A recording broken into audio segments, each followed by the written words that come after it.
Tiga. Halo, ini dengan Buce lagi. Saya dengan sahabat saya Ustadz Felix Xiao, ya.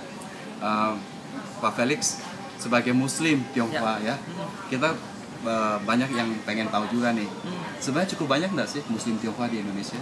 Kalau di Indonesia memang masih sedikit ya. Jadi kita masih jarang melihat Muslim Tionghoa di Indonesia. Ya. Walaupun jumlahnya memang terus bertambah setiap tahun. Gitu ya. Ya, gitu. Kurang lebih kira-kira berapa bisa di ini?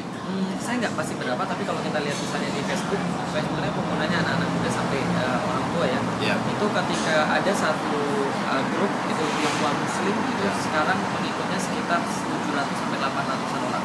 Oh, jadi sangat sedikit ya, compare dengan jumlahnya orang lihat Indonesia. Muslim, itu masih muda masa aneh. Melihat sipit ini, padahal sebenarnya juga orang Tionghoa ini banyak mengambil alih dalam penyebaran agama Islam di Indonesia ya. Beberapa catatan mengatakan begitu. Gitu ya. Bahkan ada beberapa catatan yang bisa kita lihat bahwa ketika Cheng Ho ke Indonesia, kemudian Ma Kuan itu namanya, itu memberikan catatan bahwa sekitar 6 dari 9 wali songo itu adalah Muslim. 6 dari 9 wali songo. Ada catatan seperti itu. Walaupun ada catatan yang lain mengatakan bahwa 9 wali songo itu memang langsung dari Arab. Oh begitu. Iya. Ya kalau kita sih memang apalagi di Indonesia media memang ada ditulis bahwa ya termasuk Bonan, Sunan Bonang ya gitu ya, Sunan Kali Gunung Jati, Kalijaga ya. Iya betul. Selain dapat dari 9 wali songo ini, apakah ada penyiar agama Islam dari Tionghoa juga? Kalau penyiar agama yang selain mereka, saya belum pernah melihat kemudian data-datanya lagi atau sejarahnya lagi. Kalau kemudian kita melihat dari segi fakta, mungkin saja karena memang dataran Cina kan duluan 200 tahun Muslim dibandingkan Indonesia. Itu ya. Karena masjid yang pertama di sana dibuat kan tahun 651. Nah Indonesia kan di Masjid Demak ya, Raden Patah waktu itu. Itu pun sudah 1000-an sekian. 1500. Iya betul. Tapi ada data yang mengatakan bahwa mungkin yang paling awal itu 800-an dalam Indonesia. Tahun 800 oleh pedagang perdana India dari Gujarat. Ya betul. Itu. Jadi bukan dari yang dari Tionghoa, dari Cina itu tahun 1500-an. Ya. Tapi pada 800-an itu adalah dari pedagang India dari Gujarat. Betul. Betul. Ya, jadi dari data di situ mungkin ada pendakwa dari Cina datang ke Indonesia. Gitu ya.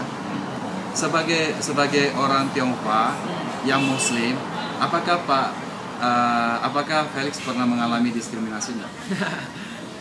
Kalau diskriminasi ya secara langsung ataupun tidak langsung ya. Bahwa kemudian ya kadang-kadang kemudian kita tetap ya karena memang di Indonesia kan banyak Muslim yang masih perlu banyak edukasi ya. Banyak edukasi ketika mereka melihat orang tuh bukan berdasarkan atas sukunya, bukan berdasarkan atas kemudian wajahnya, tapi berdasarkan harusnya kemuslimannya. Gitu. Nah jadi beberapa kali memang ada kejadian-kejadian seperti itu. Gitu ya. Oke. Terus saya mau dari keluarga dari Felix sendiri yang Muslim siapa aja? Kalau di keluarga saya, jadi saya kan marganya Xiao ya. Jadi di marga Xiao ini cuma ada 2. Nah, jadi saya sama paman saya. Yang siapa itu? Siapa? Namanya Acao. Acao. Yang kirim berita ke saya untuk ditemani gitu ya. Betul. Ya, gitu. Menurut dari pandangan sendiri selama di Indonesia banyak ketemu dengan teman-teman Muslim orang Tionghoa. Nah, kalau di Indonesia banyak ya, terutama di Jakarta, apalagi karena memang orang berkumpul semua ke Jakarta, jadi saya banyak ketemu dengan mereka. Ada orang-orang Muslim Tionghoa yang terkenal, yang dikenal. Kalau yang dikenal banyak seperti Kokolim.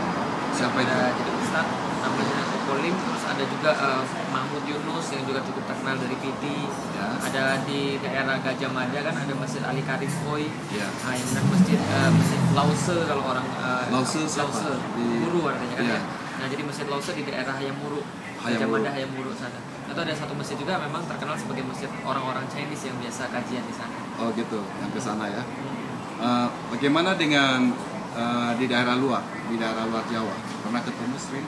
Luar Jawa, ini jarang ini. Kecuali mungkin kalau di Semarang, Surabaya, tapi kebanyakan mereka itu masih punya wajah Chinese tapi sudah lupa bahwa mereka adalah Chinese descendant. Oh gitu. Jadi udah membawa tidak sekali. punya marga, tidak punya kemudian tradisi-tradisi lagi ya seperti itu. Apakah dengan ini kan ada sebenarnya begini, ada paham begini. Kalau orang Tionghoa masuk Islam akan lebih mudah membaur. Isi menurut pendapat Pak Xiao bagaimana? Oke, ya, memang betul harusnya seperti itu. Memang harusnya lebih mudah membaur karena awalnya mereka tidak menyangka, tapi akhirnya mereka kemudian melihat bahwa ini loh ada yang Muslim. Oh, gitu. Jadi lebih mudah membaur. Lebih mudah membaur. gambar ya. Ya gitu teman-teman, sedikit ya mengenai wawancara kita dengan Felix Xiao, Ustadz Felix Xiao. Saya dengar bahwa di Twitter termasuk nomor 3 paling besar di Indonesia ya. Pengikutnya berapa? Followernya sekitar 300 ribuan. 300 ribu ya, 300 ribu banyak ya. Lumayan itu ya. Oke. Ya gitu aja, sampai ketemu.